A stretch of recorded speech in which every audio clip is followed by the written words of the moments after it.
ಸಾಕಷ್ಟು ವಿದ್ಯಾರ್ಥಿಗಳಿಗೆ ಸಾಕಷ್ಟು ವೇದಿಕೆಗಳನ್ನ ಕೊಡ್ತಾ ಬರ್ತಿರ್ತಕ್ಕಂತಹದ್ದು ಶ್ರೀ ಗುರುಕುಲ ಸಂಸ್ಥೆ. ಆ ಸಂಸ್ಥೆಯ ಮೂಲಕವಾಗಿ ಇದೀಗ ಸಾಕಷ್ಟು ವಿದ್ಯಾರ್ಥಿಗಳು ಈ ಒಂದು ದ್ವಿತೀಯ ಪಿಯುಸಿಯಲ್ಲಿ ಅತ್ಯುತ್ತಮವಾಗಿರ್ತಕ್ಕಂಥ ಒಂದು ಸಾಧನೆಯನ್ನ ಮಾಡಿದ್ದಾರೆ. ಅವ್ರನ್ನ ಮಾತನಾಡಿಸ್ತಾ ಹೋಗ್ತೀನಿ. ಇದೀಗ ನನ್ನ ಜೊತೆ ಇರ್ತಕ್ಕಂತಹದ್ದು ವಿಜ್ಞಾನ ವಿಭಾಗದಲ್ಲಿ ಸಾಧನೆ ಮಾಡಿದಂತಹ ಒಂದು ವಿದ್ಯಾರ್ಥಿಗಳು. ಹರಣಿ ಅವರು ಮೊದಲನೇದಾಗಿ ನಮಸ್ತೆ, ಕಾರ್ಯಕ್ರಮಕ್ಕೆ ಸ್ವಾಗತ. ಅದೇ ರೀತಿಯಾಗಿ ಮೌಲ್ಯ ರಾಜ್ ಅವರು ಇದ್ದಾರೆ, ನಮಸ್ತೆ, ಕಾರ್ಯಕ್ರಮಕ್ಕೆ ಸ್ವಾಗತ. ಅದೇ ರೀತಿಯಾಗಿ ಮೌನಿಕಾ ಅವರು ಕೂಡ ಇದ್ದಾರೆ, ನಮಸ್ತೆ, ಕಾರ್ಯಕ್ರಮಕ್ಕೆ ಸ್ವಾಗತ. ನಿಮ್ಮೆಲ್ಲರಿಗೂ ಕೂಡ ಮೊದಲನೇದಾಗಿ ಕಂಗ್ರಾಚುಲೇಷನ್ ಅನ್ನ ಹೇಳಕ್ ಇಷ್ಟಪಡ್ತೀನಿ. ಓಕೆ, ನಿಮ್ಮಿಂದ ಆರಂಭ ಮಾಡ್ತೀನಿ. ಹರಣಿ ಅವರೇ, ಹೇಗೆ ಅನಿಸ್ತಾ ಇದೆ? ನಿಮ್ಮ ಪರ್ಸೆಂಟೇಜ್ 97.37 ಇರ್ತಕ್ಕಂತಹದ್ದು ಎಷ್ಟು ಖುಷಿ ಕೊಡ್ತಾ ಇದೆ? ಇನ್ನೂ ಕೂಡ ಬರಬೇಕು ಅಂತ ಅನಿಸ್ತಾ ಇತ್ತಾ, ಹೇಗೆ ಅಂತ? ಸರ್ ತುಂಬಾ ಖುಷಿ ಆಗಿದೆ, ಆದ್ರೆ ಇನ್ನೊಂದ್ ಸ್ವಲ್ಪ ಬರ್ಬೇಕಿತ್ತು ಎಲ್ಲೋ ಒಂದ್ ಕಡೆ ಕೆಮಿಸ್ಟ್ರಿಲಿ ಅಂತ ಅನಿಸ್ತಾ ಇದೆ. ಇಲ್ಲಿ ಕೆಮಿಸ್ಟ್ರಿ ಸ್ವಲ್ಪ ಮಿಸ್ ಆಗಿದೆ ಅಂತನಾ? ಓಕೆ, ರಿವಲ್ಯೂಷನ್ ಆಗ್ತಿದ್ದೀರಾ, ಹೇಗೆ ಆಗ್ಬೇಕು ಅನ್ಕೊಂಡಿದೀವಿ ಸರ್. ಓಕೆ ಓಕೆ ಓಕೆ ಮೌಲ್ಯ ರಾಜ್ ಅವರೇ, ನೀವೇನ್ ಹೇಳ್ತೀರಾ? ಸರ್ ತುಂಬಾ ಖುಷಿ ಆಗ್ತಾ ಇದೆ. ಸರ್ ಫಸ್ಟ್ ಆಫ್ ಆಲ್ ನಮ್ಮ ಪೇರೆಂಟ್ಸ್ಗೆ, ಮ್ಯಾನೇಜ್ಮೆಂಟ್ಗೆ ಮತ್ತು ನಮ್ಮ ಫ್ಯಾಕಲ್ಟೀಸ್ಗೆ ಥ್ಯಾಂಕ್ಸ್ ಹೇಳ್ತೀನಿ. ಅವ್ರ ಸಪೋರ್ಟ್ಸಿಂದ ನಾವಿವತ್ತು ಗುಡ್ ಮಾರ್ಕ್ಸ್ನ ಸೆಕ್ಯೂರ್ ಮಾಡಿದ್ದೀವಿ ಅಂತ ಹೇಳ್ಬೋದು. ಓಕೆ, ಮೌನಿಕಾ ಅವರೇ 96.50 ಏನ್ ಹೇಳ್ತೀರಾ ನೀವು? ಸರ್ ನಂಗೂ ತುಂಬಾ ಖುಷಿ ಇದೆ, ಮನೆಯಲ್ಲೂ ತುಂಬಾ ಎಲ್ಲರೂ ಖುಷಿ ಇದ್ದಾರೆ. ನಂಗೆಲ್ಲೋ ಒಂದ್ ಸ್ವಲ್ಪ ಇಂಗ್ಲಿಷ್ ಇಂದು ಹಾಕ್ಬೇಕು ಅನ್ಕೊಂಡಿದೀನಿ. ಡೌಟ್ ಇತ್ತು ಸ್ವಲ್ಪ? ಸರ್ ಹೌದು, ಬರ್ಬೇಕಿತ್ತು ಇನ್ನ. ಓಕೆ ಆಗ್ತೀನಿ. ಓಕೆ, ನೀವು SLC ಮುಗಿಸಿದ್ರಿ, ಶ್ರೀ ಗುರುಕುಲ ಕಾಲೇಜನ್ನ ಯಾಕೆ ಸೆಲೆಕ್ಟ್ ಮಾಡ್ಕೊಂಡ್ರಿ? ಏನ್ ಸ್ಪೆಷಲ್ ಅಂತ ಅನಿಸ್ತು ನಿಮ್ಗೆ? ಸರ್ ಅದು ಸರ್ ಇದು ಕ್ರೌಡ್ ಅಲ್ಲಿ ತುಂಬಾ ಜನ ಜಾಸ್ತಿ ತಗೊಳ್ಳಲ್ಲ, ಮತ್ತೆ ಎಲ್ಲ ಲಿಮಿಟೆಡ್ ಸೀಟ್ಸ್ ಮಾತ್ರ ಇದೆ, ಎಕ್ಸ್ಟ್ರಾ ಕೇರ್ ಮಾಡ್ತಾರೆ ಅಂತ. ಓಕೆ, ನಿಮ್ಗೆ ಯಾರು ಸಜೆಸ್ಟ್ ಮಾಡಿದ್ರಾ? ಇಲ್ಲ ಸರ್, ನಾವೇ ಖುದ್ದಾಗಿ ಹೋಗಿದ್ವಿ, ನೋಡ್ಕೊಂಡ್ಬಂದ್ವಿ, ತುಂಬಾ ಚೆನ್ನಾಗಿತ್ತು, ಅದಕ್ಕೆ ಸೇರ್ಕೊಂಡ್ವಿ. ಕೆಲವೊಂದು ಕಾಲೇಜಲ್ಲಿ ತುಂಬಾ ಜನ ಇರ್ತಾರೆ, ಸುಮ್ಮನೆ ಕೇರ್ ಮಾಡಕ್ ಆಗಲ್ಲ, ಓದೋದಕ್ಕೆ ಆಗೋದಿಲ್ಲ ಅಂತ ಹೇಳಿ. ಓಕೆ, ನೀವ್ಯಾಕೆ ಸೆಲೆಕ್ಟ್ ಮಾಡ್ಕೊಂಡ್ರಿ ಶ್ರೀ ಗುರುಕುಲನ? ಸರ್ ಗುರುಕುಲ ತುಮಕೂರಲ್ಲಿ ಯೂನಿಕ್ ಅನ್ಸ್ತು, ಬಿಕಾಸ್ ಲಿಮಿಟೆಡ್ ಪೀಪಲ್ಸ್ ಸೆಲೆಕ್ಟ್ ಮಾಡ್ಕೊಂತಾರೆ. So I choose gurukul. Okay, ನೀವು? ಸರ್ ನಾವು ವಿಸಿಟ್ ಮಾಡಿದ್ವು, ಮತ್ತೆ ನಾವು ಬೇರೆಯವರು ಹೇಳಿದ್ರು ಈ ತರ ಇದೆ, ಎಜುಕೇಶನ್ ಚೆನ್ನಾಗಿ ಕೊಡ್ತಾರೆ, ಒಳ್ಳೆ ಕೋಚಿಂಗ್ಸ್ ಇದೆ ಅಂತ ಅಂದ್ರು. ಸೊ ಹಂಗಾಗಿ ಅಲ್ಲಿಗೆ ಹೋಗಿತ್ತು. ಸೈನ್ಸ್ ತೆಗೆದುಕೊಂಡಾಗ ನಿಮ್ಗೆ ಸ್ವಲ್ಪ ಸ್ಟಾರ್ಟಿಂಗ್ ಅಲ್ಲಿ ಕಷ್ಟ ಅಂತ ಅನಿಸ್ತಾ, ಭಯ ಅಂತ ಅನಿಸ್ತಾ? ಸ್ಟಾರ್ಟಿಂಗ್ ಅಲ್ಲಿ ನಮಗೆ ಸ್ವಲ್ಪ ಭಯ ಇತ್ತು, ಹೆಂಗಿರುತ್ತೋ ಏನ್ ಕತೆನೋ ಅಂತ. ಹೋಗ್ತಾ ಹೋಗ್ತಾ ಮ್ಯಾನೇಜ್ಮೆಂಟ್ ಎಲ್ಲ ಸಪೋರ್ಟ್ ಮಾಡ್ಕೊಂಡು ಅವರೆಲ್ಲ ತುಂಬಾ ಚೆನ್ನಾಗಿ ಹೇಳ್ಕೊಟ್ರು, ನೋಡ್ಕೊಂಡ್ರು, ನಮ್ಗೆ ಕೇರ್ ಮಾಡ್ಕೊಂಡು ಚೆನ್ನಾಗಿ ಹೇಳ್ಕೊಟ್ರು. ನಿಮಗೆ ಭಯ ಆತಂಕ ಇತ್ತು ಸ್ಟಾರ್ಟಿಂಗ್ ನಲ್ಲಿ, ಫಸ್ಟ್ PU ಗೆ ಅಡ್ಮಿಷನ್ ಆದ್ಮೇಲೆ, ಕಾಲೇಜ್ ನೋಡಿದ್ಮೇಲೆ? ಇತ್ತು, ಬಟ್ ಹೋಗ್ತಾ ಹೋಗ್ತಾ ಫ್ಯಾಕಲ್ಟಿ ಮೆಂಬರ್ಸ್ ಕೂಡ ಹಾಗೆ ಸಪೋರ್ಟ್ ಮಾಡ್ತಾ ಬಂದ್ರು, ಹಾಗೆ ಫ್ರೆಂಡ್ಲಿ ನೇಚರ್ ಇಂದ ನಮಗೆ ಹೇಳ್ಕೊಡ್ತಾ ಬಂದ್ರು. ಸೊ ಈ 2 years ಅಲ್ಲಿ ಏನೇನು ಸ್ಟೆಪ್ ನೋಡೋದಾದ್ರೆ, ಒಂದು ಮೇನ್ ಈವೆಂಟ್ಸ್ ಅನ್ನ ಮಾಡಿರ್ತಕ್ಕಂಥದ್ದು, ಅಥವಾ ಇದು ನಮಗೆ ಕರಿಕ್ಯುಲರ್ ತುಂಬಾ ಯೂಸ್ ಆಗುತ್ತೆ ಅಂತ ಅನ್ಸಂತಹದ್ದು ಶ್ರೀ ಗುರುಕುಲದಲ್ಲಿ ಏನ್ ಸ್ಪೆಷಲ್ ಅಂತ ನಿಮ್ಗೆ ಅನಿಸ್ತು? ಸರ್ ಗಣೇಶ ಫೆಸ್ಟಿವಲ್ ಆಗಿರ್ಬೋದು, ಇಂಡಿಪೆಂಡೆನ್ಸ್ ಡೇ ಆಗಿರ್ಬೋದು, ಎಲ್ಲಾನು ತುಂಬಾ ಚೆನ್ನಾಗಿ ಮಾಡ್ತಾರೆ, ತುಂಬಾ ಟ್ರೆಡಿಷನಲ್ ಆಗಿ ಮಾಡ್ತಾರೆ. ಸೊ ನಮ್ಮ ಇಂಡಿಯನ್ ಹೆರಿಟೇಜ್ನ ಎತ್ತಿ ತೋರಿಸುವಂತ ಫೆಸ್ಟಿವಲ್ಸ್ನೆಲ್ಲ ಸೆಲೆಬ್ರೇಟ್ ಮಾಡ್ತಾರೆ. ಕರಿಕ್ಯುಲರ್ ಸಂಬಂಧಪಟ್ಟಂತೆ ಏನ್ ಮಾಡ್ತಿದ್ರು, ಹೇಗೆ ಅಂತ ಹೇಳಿ ಅಂದ್ರೆ, ಸಾಕಷ್ಟು ವಿಜ್ಞಾನಕ್ಕೆ ಸಂಬಂಧಪಟ್ಟಂತ ಒಂದು ಫೆಸ್ಟ್ಗಳನ್ನ ಆಗಿರ್ಬೋದು, ಅಥವಾ ಒಂದು ಕಾರ್ಯಕ್ರಮಗಳನ್ನು ಮಾಡ್ತಕ್ಕಂಥದ್ದು ಸ್ವಲ್ಪ ಡಿಫ್ರೆಂಟ್ ಆಗಿ ಏನಾದರೂ ಕೂಡ ಮಾಡಬೇಕು, ವಿದ್ಯಾರ್ಥಿ ತಿಳಿಸ್ಬೇಕು ಅನ್ನುವಂಥದ್ದು ಇರ್ತಿತ್ತ ಅಲ್ಲಿ? ಆ ರೀತಿಯ ಕಾರ್ಯಕ್ರಮಗಳನ್ನ, ಸೆಮಿನಾರ್ಗಳನ್ನ, ಅಥವಾ ಹೊರಗಡೆಯಿಂದ ಕರ್ಕೊಂಡ್ಬಂದು ಸ್ಪೋಕ್ಸ್ ಪರ್ಸನ್ ಇಂದ ತಿಳಿಸ್ಕೊಡ್ತಕ್ಕಂಥದ್ದು ಮಾಡ್ತಾ ಇದ್ರೆ, ಹೇಗೆ ಅಂತ? ಸರ್ ಫಸ್ಟ್ PU ಅಲ್ಲಿ ಮಾಡಿದ್ರು, ಬೇರೆ ಕಡೆಯಿಂದ ಕರ್ಸಿ ಟೀಚಿಂಗ್ ಕೊಟ್ಟಿದ್ರು. ಓಕೆ, ನಿಮ್ಮ ಕಾಲೇಜಿನ ಬಗ್ಗೆ ನೀವೇನು ಹೇಳಕ್ಕೆ ಇಷ್ಟಪಡ್ತೀರಾ? ಯಾಕೆಂತ ಹೇಳಿದ್ರೆ ಫಸ್ಟ್ PUC ಬರ್ತೀರಾ, ಎಂಟ್ರಿ ಆಗ್ತೀರಾ, ಎಲ್ಲೊಂದ್ ಕಡೆ ನಿಮಗೆ ಸ್ಟಾರ್ಟಿಂಗ್ ಅಲ್ಲಿ ಇತ್ತು ಲಿಮಿಟ್ ಸೀಟ್ಗಳಲ್ಲಿ ಇರ್ತದೆ, ನಮಗೆ ತುಂಬಾ ಚೆನ್ನಾಗಿ ಹೇಳ್ಕೊಡ್ತಾರೆ ಅಂತ ಹೇಳಿ, ನಿಮ್ಮ ಹೋಪಿಗೆ ತಕ್ಕನಾಗಿ ಕಾಲೇಜ್ ಇತ್ತ, ಹೇಗೆ ಅಂತ? ಸರ್ ಫಸ್ಟ್ PU ನನಗೂ ಭಯ ಇತ್ತು, ಹೆಂಗ್ ಸೈನ್ಸ್ ತಗೊಂಡಿದ್ದೀನಿ, ತುಂಬಾ ಕಷ್ಟ ಇರುತ್ತೆ ಅಂತೆಲ್ಲ ಸೀನಿಯರ್ಸ್ ಎಲ್ಲ ಹೇಳ್ತಾ ಇದ್ರು. ಬಟ್ ಅದೇ ಮ್ಯಾನೇಜ್ಮೆಂಟ್ ಪ್ಲಾನ್ಸ್ ಎಲ್ಲ ಹಾಕೊಟ್ಟಿದ್ರು, ಅವರು ಹೇಗೆ ಸ್ಟಡಿ ಮಾಡ್ಬೇಕು ಅಂತ. ಫ್ಯಾಕಲ್ಟೀಸ್ ತುಂಬಾ ಫ್ರೆಂಡ್ಲಿ ಆಗಿ ನಮ್ಮ ಹತ್ರನೇ ಬಂದು ಏನಾದ್ರು ಡೌಟ್ಸ್ ಇದೆ ಅಂತ ಕೇಳೋರು. ಸೊ ಅದರಿಂದ ನಮ್ಗೆ ಈ ತರ ಇಷ್ಟು ಒಳ್ಳೆ ಮಾರ್ಕ್ಸ್ ಸಿಕ್ಕಿದೆ ಸರ್. ಫಸ್ಟ್ PU ನಲ್ಲಿ ಸ್ಟಾರ್ಟಿಂಗ್ ಸ್ಟೇಜ್ ಸ್ವಲ್ಪ ನೀವು ಅರ್ಥ ಮಾಡ್ಕೊಳೋದು ಒಂದು 6 months ಕಳೆದಿರುತ್ತೆ, ಅರ್ಥ ಮಾಡ್ಕೊಂಡು ಕಾಲೇಜ್ ಬಗ್ಗೆ ತಿಳ್ಕೋಬೇಕು, ಓದ್ಕೋಬೇಕು ಅಂತ ಹೇಳಿ. ಫಸ್ಟ್ PU ಆಯ್ತು, ಸೆಕೆಂಡ್ PU ಗೆ ಎಂಟ್ರಿ ಆದ್ರಿ. ಆ ಟೈಮ್ ನಲ್ಲಿ ಡೇ 1 ಇಂದಲೂ ಒಂದು ಸ್ವಲ್ಪ ಪ್ರೆಸರ್ ಅಂತ ಇತ್ತಾ, ಕಾಲೇಜ್ ಕಡೆಯಿಂದ ಅಥವಾ ಪೇರೆಂಟ್ಸ್ ಕಡೆಯಿಂದ ಪ್ರೆಸರ್ ಇತ್ತಾ, ಹೇಗೆ ಅಂತ? ಸರ್ ಇಲ್ಲ, ನಮ್ಮ ಪೇರೆಂಟ್ಸ್ ಆಗಲಿ ಅಥವಾ ಕಾಲೇಜ್ ಮ್ಯಾನೇಜ್ಮೆಂಟ್ ಆಗಲಿ ಏನು ಅಷ್ಟೊಂದೇನು ಪ್ರೆಷರ್ ಮಾಡಿರಲಿಲ್ಲ. ಅದು ಬಟ್ ಡೈಲಿ ಯಾವತ್ತೇನು ಮಾಡಿಸ್ತಾರೋ ಅವತ್ತೇ ಓದ್ಕೊಳ್ಳಿ ಅಂತ ಹೇಳ್ತಿದ್ರು. ಮನೇಲೂ ಅಷ್ಟೇ, ಫ್ಯಾಕಲ್ಟೀಸು ಅಷ್ಟೇ. ಅದಕ್ಕೆ ಅವತ್ತು ಓದ್ಕೊಂಡಿದ್ರಿಂದ ಇವಾಗ ಸ್ವಲ್ಪ ಹೀಗೆ.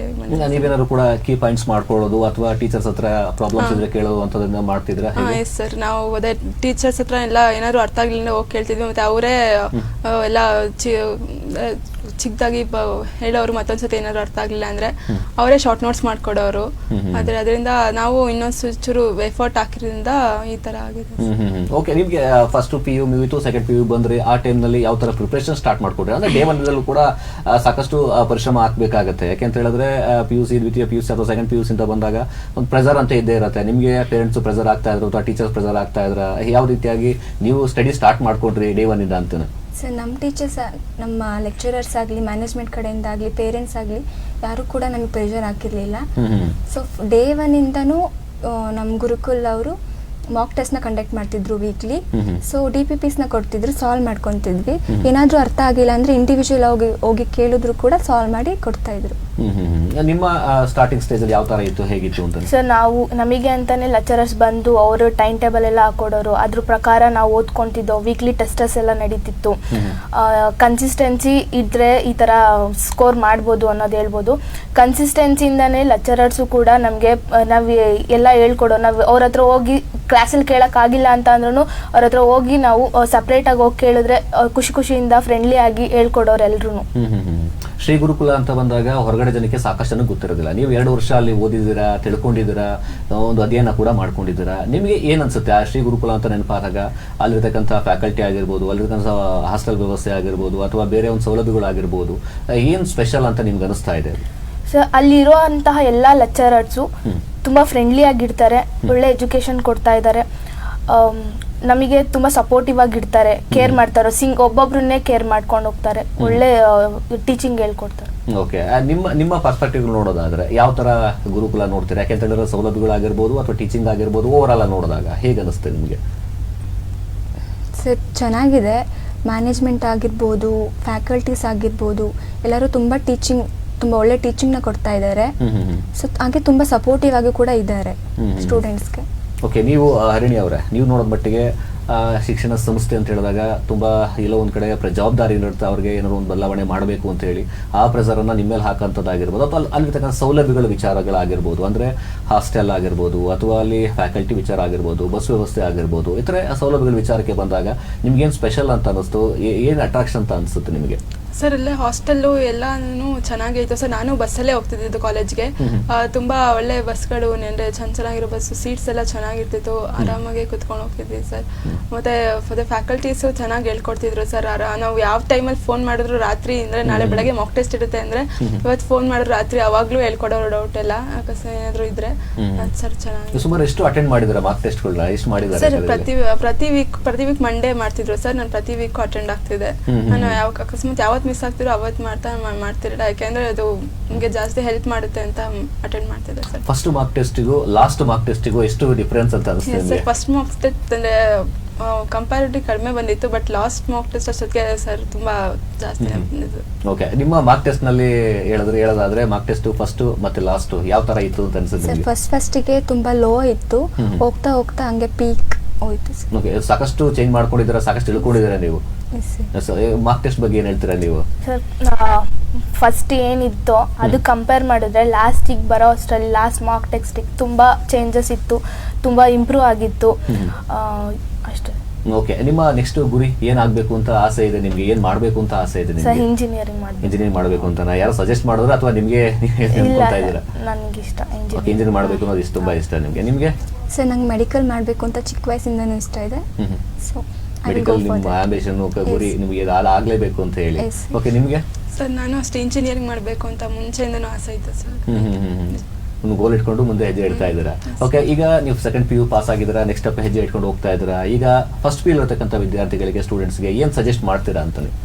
ಅದ್ರ ಫಸ್ಟ್ PU ಕಾನ್ಸೆಪ್ಟ್ನ ಯಾವತ್ತೂ ಅಂದರೆ ಚೆನ್ನಾಗಿ ತಿಳ್ಕೊಳ್ಳಿ. ನಾವು ಆಬ್ವಿಯಸ್ಲಿ ಅದನ್ನ ನಾವು ಫಸ್ಟ್ ನೆಗ್ಲೆಕ್ಟ್ ಮಾಡ್ತೀವಿ ಫಸ್ಟ್ PU ಅಂತ, ಬಟ್ ಅದೇನೇ ತುಂಬ ಇಂಪಾರ್ಟೆಂಟು. ಅದೇ ಸೆಕೆಂಡ್ PUಲೂ ಅದೇ ಕಂಟಿನ್ಯೂ ಆಗೋದ್ರಿಂದ ಅದು ತುಂಬ ಇಂಪಾರ್ಟೆಂಟ್ ಆಗುತ್ತೆ. ಸೊ ಫಸ್ಟ್ PU ಕಾನ್ಸೆಪ್ಟ್ನ ನೀಟಾಗಿ ತಿಳ್ಕೊಬೇಕು. ಮತ್ತು ಅದೇ ಅವತ್ತು ಕಾನ್ಸೆಪ್ಟ್ಸ್ ಎಲ್ಲ ನೀಟಾಗಿ ಓದ್ಕೊಂಡ್ರೆ ಪ್ರೆಷರು ಎಕ್ಸಾಮ್ ಅಷ್ಟೊತ್ತಿಗೆ ಇರೋದೇ ಇಲ್ಲ, ಆರಾಮಾಗಿ ಹೋಗಿ ಬರ್ಬೋದು ಸರ್. ನೀವೇನು ಹೇಳಕ್ಕೆ ಇಷ್ಟಪಡ್ತೀರಾ ಫಸ್ಟ್ PU ಸ್ಟೂಡೆಂಟ್ಸ್ಗೆ, ಫಸ್ಟ್ PU ಜೂನಿಯರ್ಸ್ಗೆ ಏನು ಹೇಳಕ್ಕೆ ಇಷ್ಟಪಡ್ತೀರಾ? ಸರ್, ಫಸ್ಟ್ ಆಫ್ ಆಲ್ ಅವರು ಕನ್ಸಿಸ್ಟೆನ್ಸಿನ ಮೇಂಟೈನ್ ಮಾಡಬೇಕು ಸರ್. ಕನ್ಸಿಸ್ಟೆನ್ಸಿನ ಮೇಂಟೈನ್ ಮಾಡಿದ್ರೆ so they will reach a good goal ಅಂತ ಹೇಳ್ಬೋದು. ಸೊ ಫಸ್ಟ್ PUನೇ ಬೇಸಿಕ್ಸು. ಸೊ ಬೇಸಿಕ್ಸ್ನ ಇವರು ಸ್ಟ್ರಾಂಗ್ ಮಾಡಿಕೊಂಡ್ರೆ ಸೆಕೆಂಡ್ PUಗೆ ಅದೇ ಕಂಟಿನ್ಯೂ ಆಗುತ್ತೆ. ಸೊ ಸ್ಟ್ರಾಂಗ್ ಆಗಿರ್ತಾರೆ. ಸೆಕೆಂಡ್ PU ಬೇಸಿಕ್ಸ್ನು ಕೂಡ. ಫಸ್ಟ್ PU ಬೇಸಿಕ್ಸ್ ಸ್ಟ್ರಾಂಗ್ ಆಗಿರ್ಬೇಕು. ಓಕೆ, ನೀವೇನು ಹೇಳಕ್ಕೆ ಇಷ್ಟಪಡ್ತೀರಾ? ಡೇ 1 ಇಂದಾನೆ ಅವತ್ತಿಂದ ಅವತ್ತು ವರ್ಕ್ ಮಾಡಿಕೊಂಡು ಲೆಕ್ಚರರ್ಸ್ ಹೆಲ್ಪ್ ತಗೊಂಡು ವರ್ಕ್ ಮಾಡ್ಕೊಂಡು ಹೋದ್ರೆ ನಿಜ ಸಕ್ಸಸ್ ಇರುತ್ತೆ. ಎಲ್ಲರೂ ಅದೇ ಮಾಡಬೇಕು ಅಂತ ನಾನು ಹೇಳ್ತೀನಿ. ಒಂದು ಕನ್ಸಿಸ್ಟೆನ್ಸಿ ಮೇಂಟೈನ್ ಮಾಡಿಕೊಂಡು ಫಸ್ಟ್ ಡೇ ಇಂದ ಫಸ್ಟ್ PU ಇಂದಾನೆ ಇದ್ರೆ ಒಳ್ಳೆ ಸಕ್ಸಸ್ ಸಿಗುತ್ತೆ. ಓಕೆ, ಫಸ್ಟ್ PU ಇಂದ ನೀವು ಯಾವ ರೀತಿಯಾಗಿ ಓದೋದನ್ನ ಆರಂಭ ಮಾಡ್ತೀರೋ ಅದೇ ರೀತಿಯಾಗಿ ಓದ್ತಾ ಹೋದ್ರೆ ಮುಂಬರ್ತಕ್ಕ ದಿನಗಳಲ್ಲಿ ಸಾಕಷ್ಟು ಈಸಿ ಆಗುತ್ತೆ. ಅಂದ್ರೆ ಫಸ್ಟ್ PUC ನೆಗ್ಲೆಕ್ಟ್ ಮಾಡೋದಕ್ಕೆ ಹೋಗಬಾರ್ದು. ಅಲ್ಲಿ ಯಾವ ಸ್ಟೆಪ್ ತೆಗೆದುಕೊಳ್ತಿರೋ ಅದೇ ಸ್ಟೆಪ್ ಅನ್ನ ಮುಂದೆ ತೆಗೆದುಕೊಂಡು ಹೋದ್ರೆ ಮತ್ತಷ್ಟು ಹೆಜ್ಜೆ ನಡೆದಕ್ಕೆ ಸಾಧ್ಯ ಆಗುತ್ತೆ ಅನ್ನುವಂಥದ್ದು ಇವರ ಅಭಿಪ್ರಾಯ ಆಗಿರ್ತಕ್ಕಂಥದ್ದು. ಇನ್ನ ಗುರುಕುಲ ಒಂದು ಪದವಿ ಪೂರ್ವ ಕಾಲೇಜ್ ಅಂದ್ರೆ PU ಕಾಲೇಜನ್ನ ಸೆಲೆಕ್ಟ್ ಮಾಡ್ಕೊಳ್ತಕ್ಕಂಥವ್ರು ಈಗಾಗಲೇ ಕೂಡ SLC ಇನ್ನೇನು ಕೂಡ ರಿಸಲ್ಟ್ ಬರ್ತಾ ಇದೆ. ನೀವು ಕೂಡ ಯಾವ ರೀತಿಯಾಗಿ ಸೆಲೆಕ್ಟ್ ಮಾಡ್ಕೊಂತ ಅವಾಗಲೇ ಹೇಳಿದ್ರಿ, ನೀವು ಒಂದಿಷ್ಟು ಸೀಟ್ಗಳು ಕಡಿಮೆ ಇರುತ್ತೆ, ತುಂಬಾ ಎಕ್ಸ್ಟ್ರಾ ಕೇರ್ ಮಾಡ್ತಾರೆ ಅಂತ ಹೇಳಿ. ನೀವು ಈಗಾಗಲೇ ಕೂಡ 2 ವರ್ಷಗಳನ್ನ ನೋಡಿ ಬಂದಿದ್ದೀರಾ. ಈಗ ಹೊಸದಾಗಿ ಅಂದ್ರೆ SLC ಪಾಸ್ ಆಗಿ PUCಗೆ ಒಂದು ಒಳ್ಳೆ ಕಾಲೇಜ್ನ ಸೆಲೆಕ್ಟ್ ಮಾಡ್ಕೊಳ್ಬೇಕಪ್ಪ ಅನ್ನುವಂತಹ ಆಲೋಚನೆ ಇರ್ತಕ್ಕಂಥವ್ರಿಗೆ ಗುರುಕುಲನ ನೀವು ಯಾಕೆ ಸಜೆಸ್ಟ್ ಮಾಡ್ತೀರಾ ಅಂತ? ಸರ್ ಅವಾಗಲೇ ಹೇಳ್ದಂಗೆ ಒಬ್ಬೊಬ್ರಿಗೇನೆ ಇವಾಗ ಕೇರ್ ಮಾಡೋದಾಗಿರ್ಬೋದು. ತುಂಬ ಎಲ್ಲ ಲೆಕ್ಚರರ್ಸು ಕೂಡ ಒಬ್ಬೊಬ್ಬರ ಹತ್ರನೇ ಹೋಗಿ ಏನು ಡೌಟ್ಸ್ ಇದೆ ಅವರೇ ಕೇಳ್ತಾರೆ. ಮತ್ತು ಯಾವುದೇ ಹೆಸಿಟೇಷನ್ಸ್ ಇಲ್ದೇ ಸ್ಟೂಡೆಂಟ್ಸು ಕೂಡ ಹೋಗಿ ಕೇಳ್ಬೋದು. ಅವರೇ ಲಿಮಿಟೆಡ್ ಇರುತ್ತೆ ಸೀಟ್ಸ್ ಎಲ್ಲ ಚೆನ್ನಾಗಿರುತ್ತೆ. ಅಂದರೆ ಒಬ್ಬೊಬ್ರನ್ನೇ ಕೇರ್ ಮಾಡ್ತಾರೆ, ಒಳ್ಳೆ ಎಜುಕೇಶನ್ ಕೊಡ್ತಾರೆ, ಒಳ್ಳೆ ಸೋರ್ಸ್ ಎಲ್ಲ ಕೊಡ್ತಾರೆ. ಸೊ ಹಂಗಾಗಿ ಸಜೆಸ್ಟ್ ಮಾಡ್ತೀನಿ. ಓಕೆ ಸರ್, ನೀವು ಮೇಡಮ್ ನೀವು ಹೇಳೋದಾದ್ರೆ ಈ ಫಸ್ಟ್ ಆಫ್ ಆಲ್ ಗುರುಕುಲ್ ಅಂತ ಹೇಳ್ಬೇಕು ಅಂದ್ರೆ ಇಟ್ಸ್ ಆಲ್ ಅಬೌಟ್ ಡಿಸಿಪ್ಲಿನ್. ತುಂಬಾ ಒಳ್ಳೆ ಡಿಸಿಪ್ಲಿನ್ ಇದೆ. ತುಂಬಾ ಮ್ಯಾನೇಜ್ಮೆಂಟ್ ಕೂಡ ತುಂಬಾ ಸಪೋರ್ಟಿವ್ ಆಗಿದೆ. ಇಂಡಿವಿಜುವಲ್ ಆಗಿ ಕೇರ್ ಮಾಡ್ತಾರೆ ಫ್ಯಾಕಲ್ಟಿ ಮೆಂಬರ್ಸ್ ಕೂಡ. ಸೊ ನಮ್ಗೆ ಏನೇ ಅರ್ಥ ಆಗಿಲ್ಲ ಅಂದ್ರೂ ಇಂಡಿವಿಜುವಲ್ ಆಗಿ ಕೇರ್ ಮಾಡ್ತಾರೆ. ಬಟ್ ಬೇರೆ ಕಾಲೇಜಸ್ ಎಲ್ಲ ಕ್ರೌಡ್ ಇರುತ್ತಲ್ಲ, ಸೊ ಇಟ್ಸ್ ಬೆಸ್ಟ್ ಸಪೋರ್ಟ್ ಕೊಡುತ್ತೆ ಅಂತ ನೀವು ಫಸ್ಟ್ ಗುರುಕುಲನ ಸೆಲೆಕ್ಟ್ ಮಾಡ್ಕೊಳ್ಳಿ ಅಂತ ಹೇಳ್ತೀರಾ ನೀವು. ಎಸ್, ನೀವೇನು ಹೇಳಕ್ಕೆ ಇಷ್ಟಪಡ್ತೀರಾ? ಸರ್ ಅದೇ sir, most of the colleges ಅಲ್ಲೆಲ್ಲ ತುಂಬಾ ಕ್ರೌಡ್ ಇರುತ್ತೆ. ನಮಗೆ ಫಸ್ಟ್ಗೆ ನಮಗೆ ಭಯ ಆಗ್ತಿರುತ್ತೆ ಲೆಕ್ಚರ್ ಜೊತೆ ಮಾತಾಡೋಕ್ಕೆ. ಬಟ್ ಆದರೆ ಗುರುಕುಲದಲ್ಲಿ ಕಡಿಮೆ ಜನ ಇರೋದ್ರಿಂದ ನಾವು ಹೆಸಿಟೇಟ್ ಮಾಡ್ದಾಗ ಕೇಳ್ಬೋದು. ಮತ್ತು ಅವರೇ ಫ್ಯಾಕಲ್ಟೀಸೇ ಬಂದು ನಮ್ಮ ಜೊತೆ ಕೇಳಿದಾಗ ನಮಗೂ ಸ್ವಲ್ಪ ಎಲ್ಲೋ ಅವ್ರ ಮೇಲೆ ಕಾನ್ಫಿಡೆನ್ಸ್ ಬರುತ್ತೆ, ಕೇಳ್ಬೋದು ಅಂತ. ಅದಕ್ಕೆ ಈ ಕಾಲೇಜ್ನ ಸಜೆಸ್ಟ್ ಮಾಡೋಕ್ಕೆ ಇಷ್ಟ. ಓಕೆ, ಥ್ಯಾಂಕ್ ಯು ಹರಿಣಿ ಅವರೇ, ಮೌಲ್ಯರಾಜ್ ಹಾಗೆ ಮೋನಿಕಾ ಅವರೇ, ಥ್ಯಾಂಕ್ ಯು. ನಮ್ಮ ಜೊತೆ ಇದ್ದು ಸಾಕಷ್ಟು ಮಾಹಿತಿ ಹಂಚ್ಕೊಂಡಿದ್ದೀರಾ, ಕಾಲೇಜ್ ಬಗ್ಗೆ ಹಂಚ್ಕೊಂಡಿದ್ದೀರಾ. Thank you. ನಿಮ್ಮ ಮುಂದಿನ ಭವಿಷ್ಯಕ್ಕೆ ಒಳ್ಳೆಯದಾಗಲಿ. Thank you. ಎಸ್ ವೀಕ್ಷಕರೇ, ಒಂದು ಚಿಕ್ಕ ವಿರಾಮ ತೆಗೆದುಕೊಳ್ತೇನೆ. ವಿರಾಮ ನಂತರ ಮತ್ತಷ್ಟು ವಿದ್ಯಾರ್ಥಿಗಳು ಜಾಯ್ನ್ ಆಗ್ತಾರೆ, ಅವ್ರ ಜೊತೆ ಕೂಡ ಮಾತನಾಡ್ತೇನೆ ಒಂದು ಚಿಕ್ಕ ವಿರಾಮದ ನಂತರ.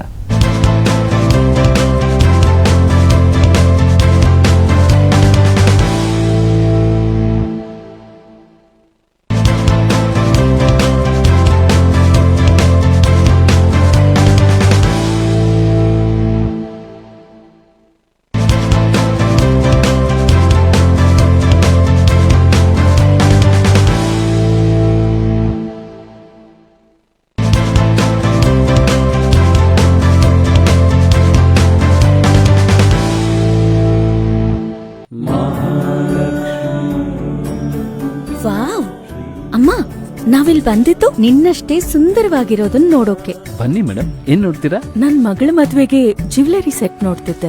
ಮೇಡಮ್ ಇದ್ ನೋಡಿ. ಅಮ್ಮ ಇಲ್ ನೋಡು, ಎಷ್ಟು ಟ್ರೆಡಿಷನಲ್ ಅಂಡ್ ಟ್ರೆಂಡಿಂಗ್ ಆಗಿದೆ. ನಿಂಗ್ ಎರಡೂನು ಚೆನ್ನಾಗ್ ಕಾಣಿಸತ್ತೆ.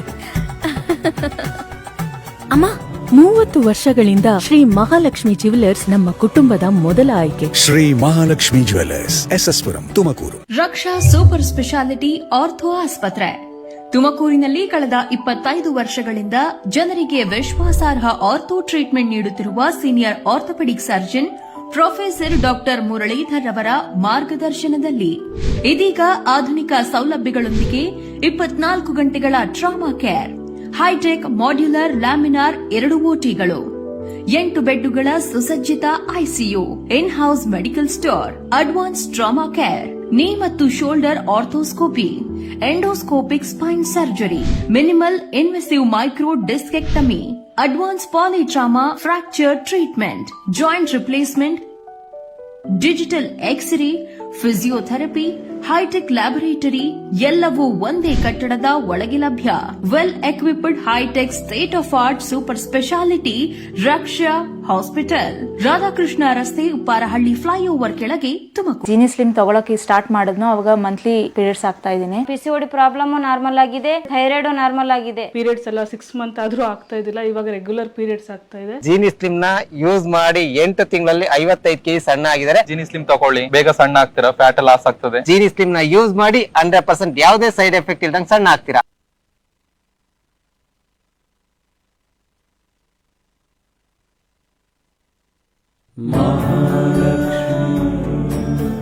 ವಾವ್, ಅಮ್ಮ ನಾವಿಲ್ ಬಂದಿದ್ದು ನಿನ್ನಷ್ಟೇ ಸುಂದರವಾಗಿರೋದನ್ನ ನೋಡೋಕೆ. ಬನ್ನಿ ಮೇಡಮ್, ಏನ್ ನೋಡ್ತೀರಾ? ನನ್ ಮಗಳ ಮದ್ವೆಗೆ ಜ್ಯುವೆಲರಿ ಸೆಟ್ ನೋಡ್ತಿದ್ದೆ. ಮೇಡಮ್ ಇದ್ ನೋಡಿ. ಅಮ್ಮ ಇಲ್ ನೋಡು, ಎಷ್ಟು ಟ್ರೆಡಿಷನಲ್ ಅಂಡ್ ಟ್ರೆಂಡಿಂಗ್ ಆಗಿದೆ. ನಿಂಗ್ ಎರಡೂನು ಚೆನ್ನಾಗ್ ಕಾಣ್ಸತ್ತೆ. ಅಮ್ಮ 30 ವರ್ಷಗಳಿಂದ ಶ್ರೀ ಮಹಾಲಕ್ಷ್ಮಿ ಜ್ಯುವೆಲರ್ಸ್ ನಮ್ಮ ಕುಟುಂಬದ ಮೊದಲ ಆಯ್ಕೆ. Shri Mahalakshmi jewellers, S S Puram, Tumakuru. Raksha super speciality ortho ಆಸ್ಪತ್ರೆ ತುಮಕೂರಿನಲ್ಲಿ ಕಳೆದ 25 ವರ್ಷಗಳಿಂದ ಜನರಿಗೆ ವಿಶ್ವಾಸಾರ್ಹ ಆರ್ಥೋ ಟ್ರೀಟ್ಮೆಂಟ್ ನೀಡುತ್ತಿರುವ senior orthopaedic surgeon professor doctor Muralidhar ರವರ ಮಾರ್ಗದರ್ಶನದಲ್ಲಿ ಇದೀಗ ಆಧುನಿಕ ಸೌಲಭ್ಯಗಳೊಂದಿಗೆ 24 ಗಂಟೆಗಳ trauma care, hi tech modular laminar 2 ಓಟಿಗಳು, 8 ಬೆಡ್ಡುಗಳ ಸುಸಜ್ಜಿತ ICU, in house medical store, advance trauma care, knee ಮತ್ತು ಶೋಲ್ಡರ್ ಆರ್ಥೋಸ್ಕೋಪಿ, ಎಂಡೋಸ್ಕೋಪಿಕ್ಸ್,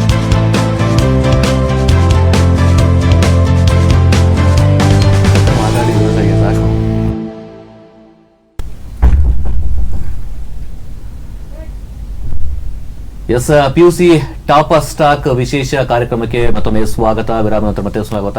ಎಸ್, ನನ್ನ ಜೊತೆ ಇರತಕ್ಕಂತಹದ್ದು ಶ್ರೀ ಗುರುಕುಲ ಪದವಿ ಪೂರ್ವ ಕಾಲೇಜಿನ ವಿದ್ಯಾರ್ಥಿಗಳಾಗಿರ್ತಕ್ಕಂಥ ರಕ್ಷಿತಾ ಹಾಗೇನೆ ದರ್ಶನ್ ಅವರು ಇಬ್ಬರಿಗೂ ಕೂಡ ಸ್ವಾಗತವನ್ನು ಬಯಸ್ತಾರೆ. ರಕ್ಷಿತಾ ಕಾಮರ್ಸ್ ನಲ್ಲಿ ಹಾಗೆ ದರ್ಶನ್ ವಿಜ್ಞಾನದಲ್ಲಿ. ಇವರು ದರ್ಶನ್ ಅವರು 96.5 ಹಾಗೇನೆ ರಕ್ಷಿತಾ ಅವರು 98% ಅನ್ನು ಪಡ್ಕೊಂಡಿರ್ತಕ್ಕಂತಹದ್ದು. ಎಸ್, ದರ್ಶನ್ ಅವರು ನಿಮ್ಮಿಂದ ಕೂಡ ಆರಂಭ ಮಾಡ್ತೇನೆ ನಾನು. ಹೇಗೆ ಅನಿಸ್ತಾ ಇದೆ? ಇಷ್ಟು ಪರ್ಸೆಂಟೇಜ್ ಬಂದಿದೆ, ಎಷ್ಟು ಖುಷಿ ಕೊಡ್ತಾ ಇದೆ? ಖುಷಿ ಇದೆ, ಸ್ಯಾಟಿಸ್ಫ್ಯಾಕ್ಷನ್ ಇದೆ. ರಿವ್ಯಾಲ್ಯೂಯೇಷನ್ಗೆ ಹಾಕ್ಬೇಕು, ಬಟ್ ಇವಾಗ ಬಂದಿರೋ ಮಾರ್ಕ್ಸ್ ಮಾತ್ರ ಖುಷಿ ಇದೆ ಸರ್. ಇನ್ನು 2 ಎಕ್ಸಾಮ್ ಇದೆಯಲ್ಲ, ಅಟೆಂಡ್ ಮಾಡಬಹುದಲ್ಲ ನೀವು? ಸುಮ್ಮನೆ ಸರ್ ಮಾಡಬಹುದು, ಅಂದ್ರೆ ಫಸ್ಟ್ ಪೇಪರ್ ತರಿಸಿ ಪೇಪರ್ ನಮ್ ಲೆಕ್ಚರರ್ಸ್ ಹತ್ರ ಚೆಕ್ ಮಾಡಿಸಿ ರಿವ್ಯಾಲ್ಯೂಯೇಷನ್ ಹಾಕ್ಬೇಕು ಅಂತ ಅನ್ಕೊಂಡಿದ್ದೀನಿ. ಇಫ್ ಇನ್ ಕೇಸ್ ಮಾರ್ಕ್ಸ್ ಏನಾದ್ರು ಜಾಸ್ತಿ ಬರಲ್ಲ ಅಂತ ಅನ್ಸಿದ್ರೆ ಸೆಕೆಂಡ್ ಅಟೆಂಪ್ಟ್ ಟ್ರೈ ಮಾಡೋಣ ಅಂತಾನೆ ಅನ್ಕೊಂಡಿದ್ದೀನಿ.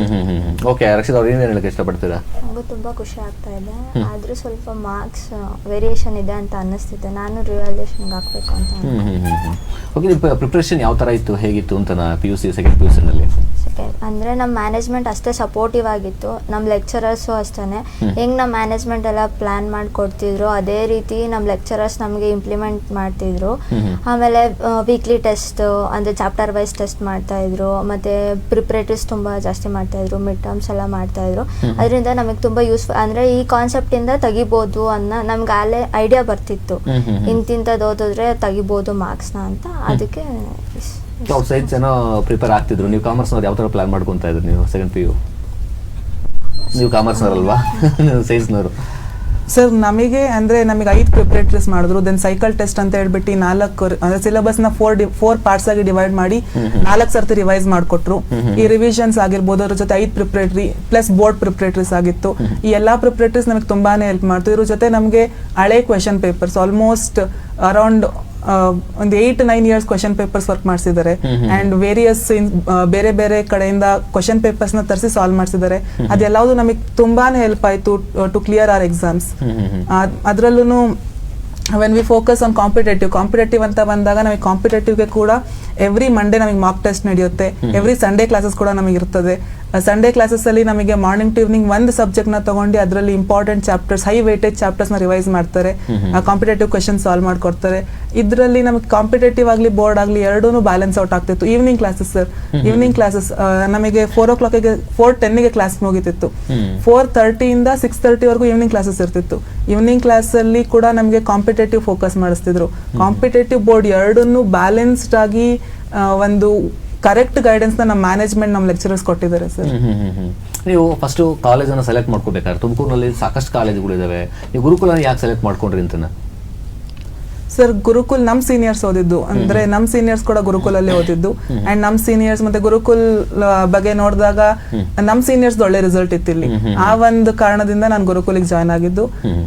ಜಾಯ್ನ್ ಆಗ್ಬೇಕಾದ್ರೆ ಗುರುಕುಲ್ ಇಷ್ಟೊಂಥರ ನಮಗೆ ಹೆಲ್ಪ್ ಮಾಡುತ್ತೆ ಅಂತ ಗೊತ್ತಿರಲಿಲ್ಲ. ಬಟ್ ಇವತ್ತಿಗೆ we can proudly say that we are proud Gurukulites ಅಂತ. ಓಕೆ ರಕ್ಷಿತ್, ನೀವೇನು ಹೇಳಕ್ಕೆ ಇಷ್ಟಪಡ್ತೀರಾ? ಯಾಕಂದ್ರೆ ಗುರುಕುಲ ಅನ್ನುವಂತಹ ವಿಚಾರಕ್ಕೆ ಬಂದಾಗ ಎಲ್ಲೊಂದ್ ಕಡೆ ವಿದ್ಯಾರ್ಥಿಗಳು ಕಡಿಮೆ ಸೀಟ್ಸ್ ಇರುತ್ತೆ, ನಮಗೆ ತುಂಬಾ ಕೇರ್ ಮಾಡ್ತಾರೆ ಅನ್ನುವಂಥದ್ದು. ಇನ್ನೊಂದು ಕಡೆ ನಮ್ಮ ಸೀನಿಯರ್ಸ್ ಓದಿರೋ ಕಾಲೇಜು, ಅವರು ಒಂದು ಒಳ್ಳೆ ರಿಸಲ್ಟ್ ನೋಡಿದ್ರೆ ಹೀಗಾಗಿ ನಾವು ಸೆಲೆಕ್ಟ್ ಮಾಡ್ಕೊಂಡು ಅನ್ನುವಂಥದ್ದು. ನಿಮಗೆ ಬೇರೆ ಯಾರು ಸಜೆಸ್ಟ್ ಮಾಡೋರು ಅಥವಾ ನೀವೇ ಕೂಡ ವಿಸಿಟ್ ಮಾಡಿ ಕಾಲೇಜ್ ಸೆಲೆಕ್ಟ್ ಮಾಡ್ಕೊಂಡ್ರೆ ಹೇಗೆ ಅಂತ? ನಮ್ಮ ಸ್ಕೂಲ್ ಪಕ್ಕನೇ ಇದ್ದಿದ್ದು ಗುರುಕುಲ. ನಮ್ಗೆ ಆಲ್ರೆಡಿ ಐಡಿಯಾ ಇತ್ತು ಯಾವ ತರ ಇರುತ್ತೆ. ತುಂಬಾ ಕಮ್ಮಿ ಜನ ಇದ್ರೆ ನಮಗೆ ಲೆಕ್ಚರರ್ಸ್ ತುಂಬಾ ಸಪೋರ್ಟಿವ್ ಆಗಿ ಇದು ಮಾಡ್ತಾರೆ, ಮತ್ತೆ ಮ್ಯಾನೇಜ್ಮೆಂಟ್ ತುಂಬಾ ಫೋಕಸ್ಡ್ ಆಗಿ ಮಾಡ್ತಾರೆ ಅಂತ ಹೇಳ್ಬಿಟ್ಟು ನಾನು ಆ ಕಾಲೇಜ್ನ ಸೆಲೆಕ್ಟ್ ಮಾಡ್ಕೊಂಡಿದ್ದು. ನಮ್ಮ ಲೆಕ್ಚರರ್ಸು ಅಷ್ಟೇ, ನಮ್ಮ ಮ್ಯಾನೇಜ್ಮೆಂಟ್ ಅಷ್ಟೇ ತುಂಬಾ ಇಂಡಿವಿಜುವಲ್ ಆಗಿ ಕೇರ್ ಮಾಡ್ತಾರೆ ನಮ್ಮನ್ನ. ಯಾವುದೇ ನಾವೇನೇ ಡೌಟ್ಸ್ ಆಗಿರ್ಲಿ ಏನೇ ಆಗಿರ್ಲಿ ಆವಾಗ ಆಗ್ಲಿಲ್ಲ ಅಂದ್ರೂ ಒನ್ ಡೇಸ್ ಅಲ್ಲೇ ಕ್ಲಿಯರ್ ಮಾಡಿಕೊಡ್ತಾ ಇದ್ರು ನಮಗೆ. ತುಂಬಾ ಇಂಡಿವಿಜುವಲ್ ಕೇರ್ ಮಾಡೋದ್ರಿಂದ ತುಂಬಾ ಯೂಸ್ಫುಲ್ ಆಗುತ್ತೆ. ಯಾರೇ ಆಗಲಿ, ಆವ್ರೇಜ್ ಸ್ಟೂಡೆಂಟೇ ಆಗಲಿ, ಟಾಪರ್ಸ್ ಆಗಲಿ, ಪ್ರತಿಯೊಬ್ರು ಕೇರ್ ಮಾಡಿ ಅವ್ರು ಎಲ್ಲಿ ಡೌನ್ಫಾಲ್ ಇದ್ದಾರೆ, ಎಲ್ಲಿ ಎದ್ಬೇಕು ಅವ್ರನ್ನ ಅಂತೆಲ್ಲ ಇದು ಮಾಡಿ ನಮ್ಗೆ ತುಂಬಾ ಕೇರ್ ಮಾಡಿ ಈ ತರ ಪರ್ಸೆಂಟೇಜ್ ತಗೋಕೆ. ಓಕೆ ದರ್ಶನ್, ಮಾರ್ಕ್ ಟೆಸ್ಟ್ ಅನ್ನುವಂತಹ ವಿಚಾರಕ್ಕೆ ಬಂದಾಗ ಸಾಕಷ್ಟು ಮಾರ್ಕ್ ಟೆಸ್ಟ್ಗಳು ನಡೆಸಿದ್ದಾರೆ ಅನ್ನುವಂಥದ್ದು. ನಿಮ್ಮ ಕಾಲೇಜ್ನಲ್ಲಿ ನಡೆದ ಮಾರ್ಕ್ ಟೆಸ್ಟ್ಗಳನ್ನ ನೀವು ಅಟೆಂಡ್ ಮಾಡಿರೋದು, ಫಸ್ಟ್ ಅಟೆಂಡ್ ಮಾಡಿದ್ದು, ಲಾಸ್ಟ್ ಅಟೆಂಡ್ ಮಾಡಿದ್ದು, ಏನೋ ಎಷ್ಟೆಲ್ಲ ಡಿಫ್ರೆನ್ಸ್ ಆಯಿತು? ಅದು ಮಾಡಿದ್ದು ನಿಮ್ಗೆ ಇಷ್ಟು ಸ್ಕೋರ್ ಮಾಡೋದಕ್ಕೆ ಸಾಧ್ಯ ಆಯಿತು ಅಂತ? ಸರ್, ಮಾರ್ಕ್ ಟೆಸ್ಟ್ ಬಿಗಿನಿಂಗ್ ಮಾಡ್ತಿದ್ದಾಗ ವೆರಿ ಲೋ ಸ್ಕೋರ್ಸ್. ನಾನು ಹಾನೆಸ್ಟ್ ಆಗಿ ಹೇಳ್ಬೇಕು, ಸ್ಟಾರ್ಟಿಂಗ್ ಅಲ್ಲಿ ಮಾರ್ಕ್ ಟೆಸ್ಟ್ ಮಾಡ್ಬೇಕಾದ್ರೆ ನಾವು ಸ್ಕೂಲಿಂದ ಬಂದಿದ್ದು, ಸ್ಕೂಲೇ ಒಂಥರ ಕಾಲೇಜೇ ಒಂಥರ.